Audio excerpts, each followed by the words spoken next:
De Goey in for Sully, says John. Magpie Crunchy says, I feel like De Goey isn't completely fit. His second efforts were lacking in the last game despite his 2 goals. Look, De Goey is a match winner, and he proved in moments against Carlton once again that he's there when you need him. Yes, 7 touches isn't great, but he had what? 7 touches, 2 goals, and a goal assist, and kicked goals when it mattered. He's available for selection. So, do they come out and say that and then not select him? I don't think so. So, by that logic, we'll select the side using that logic. But you'd like to think if he wasn't 100% fit to perform, they wouldn't have even mentioned the fact that he's available. There is also the conversation that perhaps we opt for, say, De Goey as a sub, potentially. That can open the door for some opportunities for other players to get some more game time. But it's a massive clash. We win this game, we go 5-1. So De Goey's available. Lockie Schultz is not. Let's do this. Let's do it. One moment. Okay, here. All right. So I think let's keep it simple to start off with. Let's go more. We'll put Howe here. Brazzy here. Houston not available. Quaynor there. I mean, neither here or there whether Quaynor's there or there. Frampton, he's been our guy, hasn't he? He's been great. And then Josh Dacos there.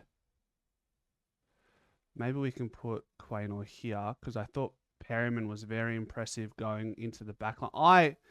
Whoopsies. I knew I was missing a player. Pez. How dare I? We were missing the Pez. Okay, so Pez is there.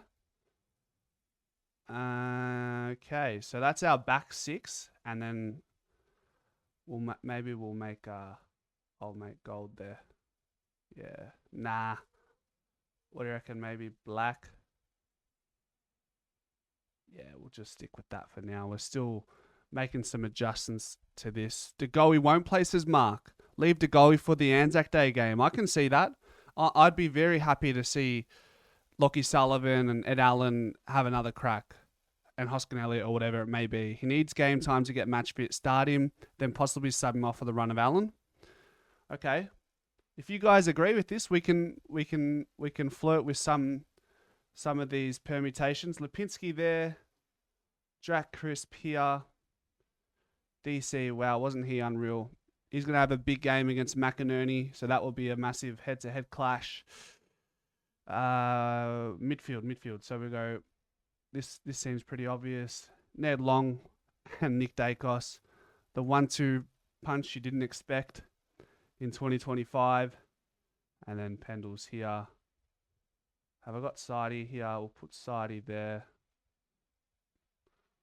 We'll go with that. We'll skip over to the forward line. Checkers was amazing. He had what? He had his 4 shots on the weekend and converted 3 of them. The week before wasn't so great. What do you have? He had 5 shots, 2 missed entirely and 3 behind. So he's been huge. He's going to have a massive assignment on Harris Andrews, I think. He'll be, and don't think that Membry and McStay won't have a similar role to play as well when they happen to find them. So, I mean, you probably could say, well, McStay knows Harris Andrews more than anyone. So maybe he does a job. Maybe he does a job on a Harris Andrews. Who else have we got? Bo was good. Bo was very important. 9 touches, 2 goals. Had a really nice kick going inside 50 as well. He showed us signs that we needed to see. He showed us some signs for sure. Move me there. All right. Billy, game 200. I think he likes his chances against a Brisbane side. He played quite well against them early in the year. So did this man, Bobby Hill. And they're both coming in with some really good form from the game against Sydney. I reckon, mate, we've got so many threats in the forward line. It's absurd. It's not fair. Who goes here? Who goes here? Remind me. Sully. This is where Sully was. And I've also forgotten. Jeez, look how bad I am. Will Hoskin Elliott should be there as well. This is where it gets tricky, right? This is where it gets tricky. So naturally, just for the reason they have announced that the Goey is available, I think they will pick him. You could make the case that they should just rest him another week because our players are so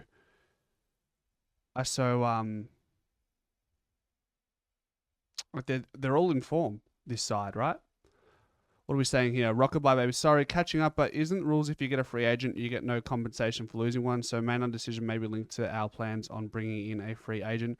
So with Brazzy, he's an unrestricted free agent. If you're free, you get no compensation for losing. I'm not too sure. I'm actually not too sure about that one. If it cancels it out, if you bring in a free agent, you lose the compensation for the free agent that you lose. A little bit of a wordplay there. Declan says thoughts on moving Josh into the forward line. I don't think so. I think he's doing quite okay over here. If anything, you're probably looking at Jacos on a wing, maybe in the midfield at some point. Who knows? Okay, this is where it gets tricky. What are we saying, guys? What are we saying about this? We've got here. So, do we say Ed Allen? And then, so you could say Ed Allen here. So this is what you could do. Ed Allen there, or you could go Sullivan here, which I think this is more likely to be fair. I think this is what will happen. This is what we're going to see, in my opinion. And then, unfortunately, Ed Allen will be out. And I think our solitary in, will be the Goey. How does that look? Do we agree with that? Would love to keep Allen in, but Will Hoskin Elliott. Yeah, I think so, Sean. I think we know Flyer loves his experienced players, and certainly Will Hoskin Elliott is more versatile than Ed Allen. Like we'll see, Will Hoskin Elliott can play anywhere. He can play here on the wing. He can go deep. He can play in the back line.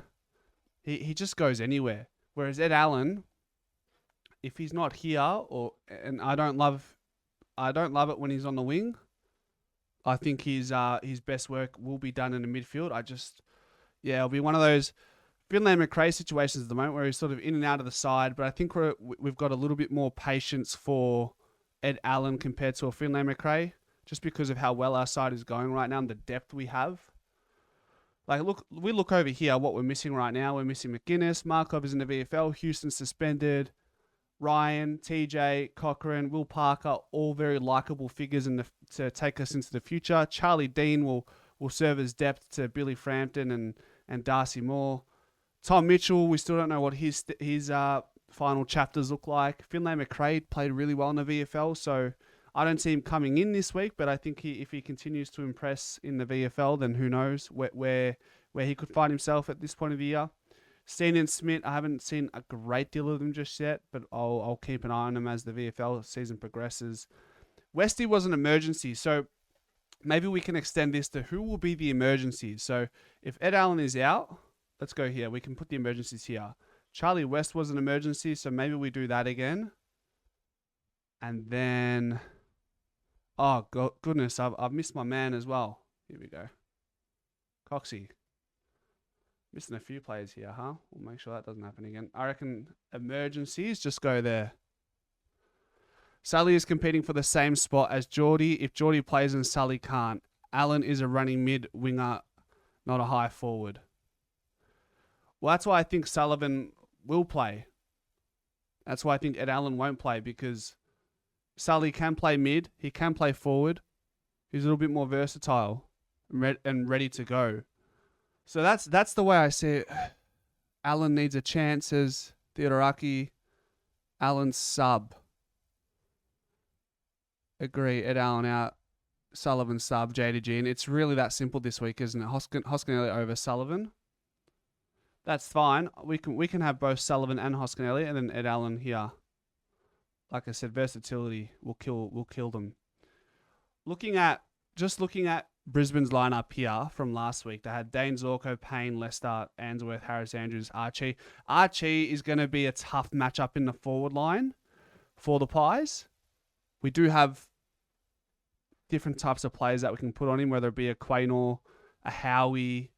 Those are the types of players. Bruzzy will probably be a nice little matchup for Callum Archie, but he's been really impressive. How many goals did he score on the weekend? Callum Archie kicked 2 goals, 6 marks. Okay, so he's going to be a problem. Yeah. Hippold kicked 5 goals, I think, in the second half alone. So that'll be interesting. And Logan Morris, the kid, kicking 4 goals. So, and yeah, then throw in Zach Bailey and Cam Rayner and then Levi Ashcroft and Will Ashcroft and everybody else. They've got weapons all across the field. They're going to be just fine without Joe Danaher, and we've got to make sure we're up to it. Steve asks, because Rusty's playing so well, would Fly rest him or sub? Maybe if he's sore. I'm not too sure if he's sore or not though. So, given the importance of this game, I think we just try and field our best side if we're fit and raring to go. In my opinion, that's what I think. No fiddling about with subbing making experienced players a sub just yet. Can Perryman do a job on Zorko? Says Caxos. I think so.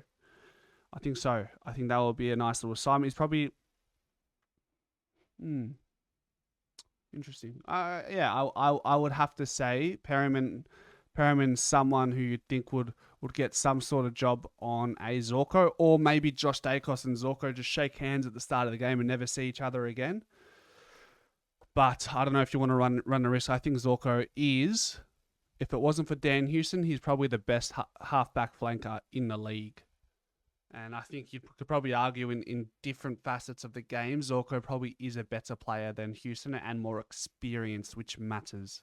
So, yeah, we're up against some tidy competition. Hugh McLuggage is in Brownlow form. Lockie Neal is always going to do what he does. And they're going to want to have it out for us, aren't they? Someone will need to shut him out. He's their chief playmaker from halfback. They're a different team if he plays well. I suppose this is why we bring in players like Harry Perryman, who's very defensively accountable and aware. Darcy thrived with the key defender doing the dirty work like Murph. Frampton's so important as he releases Darcy. Very important. It's also important that we just win the contest like we are and like we have been in the midfield. It starts with DC, and then it feeds through Ned Long to Nick Dacos. Sidebottom's been loving a hard ball lately. And then just retaining it in our forward half alleviates these fellas because they're better at defending further up the ground, aren't they? You know what I mean? You get these lads to create the great wall of pies, put them here, and retain in the 50. It's easier to defend that way.